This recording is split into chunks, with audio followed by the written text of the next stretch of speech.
Hello and welcome to our short presentation. Frederick, Nikita and I looked into Lean this semester. In this presentation, I start and give a short history of Theorem Provers, followed by explaining what Lean is. Nikita then takes over and explains why type theory is used. At the end, Frederick talks about the applications and gives a short demo of our project. So let's start with a definition of Theorem Prover. A theorem proof is a software tool or system that verifies the correctness of a mathematical proof. As such, the theorem proof ensures reliability and accuracy in mathematical reasoning. The goal of a theorem proof is to validate a proof based on a set of axioms, rules of inference, and logical deduction. The history of theorem provers begins in the 1950s.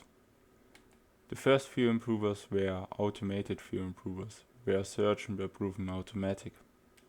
Later, interactive theorem provers came, which had an interactive arrangement where the user guides the proof.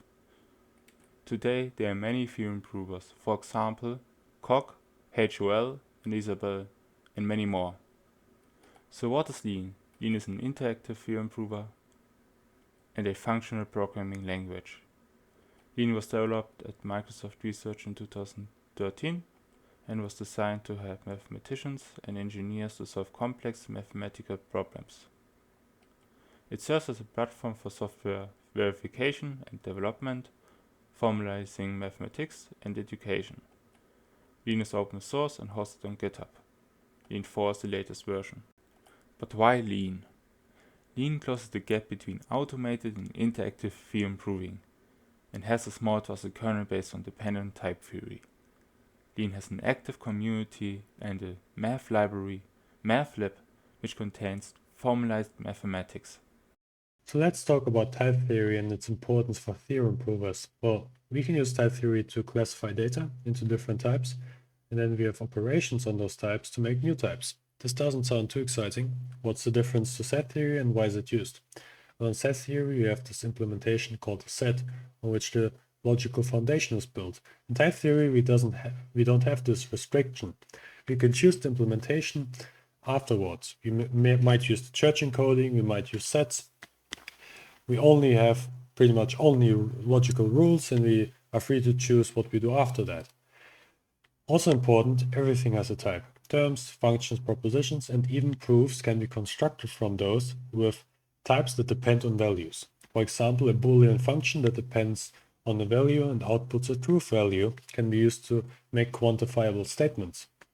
And this is important in combination with the lack of implementation, because we might not have the law of excluded middle in type theory, but this means that everything is smooth and constructive. Every proof is constructive, meaning that we can compute the end result. It's intuitionistic pretty much. And this is important because type theory has computation built into it. We can take a proof as a type and we can then reduce it to maybe a truth value and check it. And this is important with the carry-out correspondence, which tells us there's a link between proofs and programs. We can take a program and write a proof for it, or a proof and make a program. For example, if we have a richly typed language like Lean, we can use it to verify programs and proofs written for it for correctness. Or conversely, we can have a program and extract a proof, like in proof carrying code. And both of those things are very important. So lastly, I would like to talk about applications of Lean and theorem provers in general. So first, you can use it for system verification. That means both software and hardware. You can verify that they follow specifications and they don't have bugs, which is especially important for critical systems such as compilers or in aerospace. Secondly, you can use it in mathematics to verify your proofs and also to discover new theorems, where there is currently research on trying to use theorem provers in combinations with AI to discover new theorems. And also you can use it in teaching, so you can learn how to construct your proofs correctly and how to formalize mathematics in general. If you want to get some hands-on experience with Lean, you can try out our project. Just click on the first world and you will find yourself in the screen where you have a short introduction, then your goal, where you can try to use your tactics, your context, and also an overview over the different tactics that you have unlocked and their documentation.